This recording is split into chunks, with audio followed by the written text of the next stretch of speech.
That is a better way to break your cheekbone than many clay pigeons, and this is power play. Now, we know that the president and gun control, the president has demonstrated photographically that he has shot a gun, and there was once a moment where it looked like the gun control debate might come to dominate everything in Washington for a period of time, because it's certainly a hot button.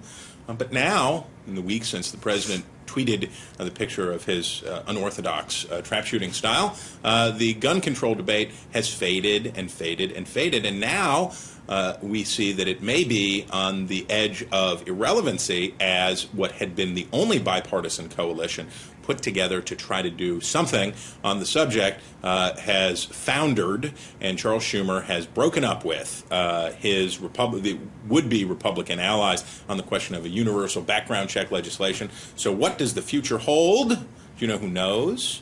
Julie Roginsky knows, because she, aside from being a former communications director for John Corzine, she and a Fox News contributor, is smart, fair-minded, and capacious.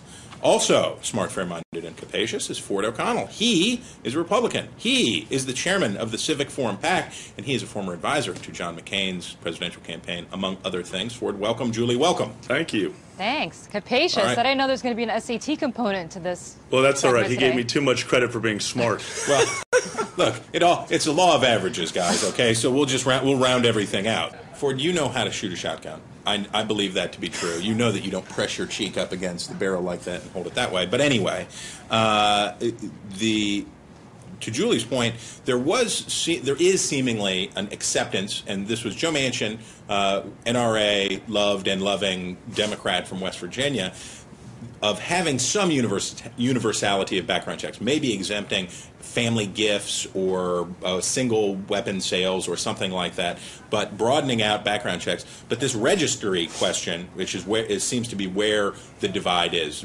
pro-Second Amendment people are not down with the idea of a national registry. Well, that's exactly right, and that's why Senator Coburn from Oklahoma pulled away. And once he pulled away, I think that really was a signal to Manchin and Kirk that the deal here is not to actually find common sense gun control, but this is more about, allowing the federal government to actually monitor and really curtail the rights of law-abiding Second Amendment owners. So do you think something can be revived? Do you think that this is... it looks like you're going to have two pieces of legislation, that you'll have a Schumer bill that has background checks and registry, and then you'll have a Kirk Manchin bill that just has the background checks. Well, that's the key. I think that you can have the background checks, but it comes down to, will the record keeping lead to a federal registry? And I think that Manchin and Kirk feel that it will, and for that reason, they're not going to support it. The question is, will Schumer go along with it without it? And that's the point. No, and that's the gridlock. And that's right, Julie, is that among Democrats, if you were to do something,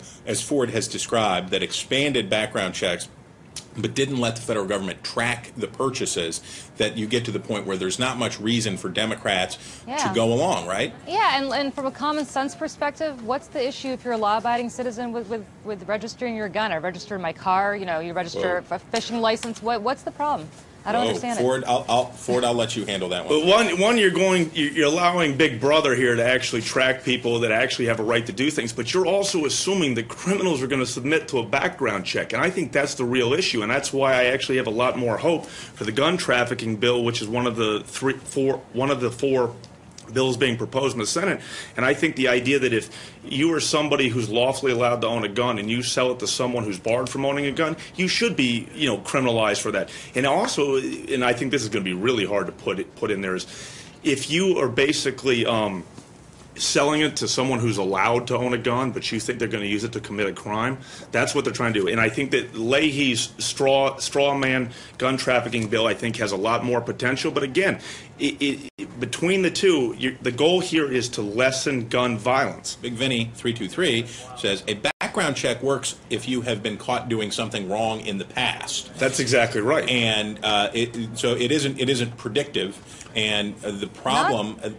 Well, go ahead. Not necessarily. How would you know? A background check could, if we expand the background checks to people who are committed, it affects people who are mentally ill, and those people should not be able to go to a gun show and buy a gun, but right now they're able to do that a lot of times.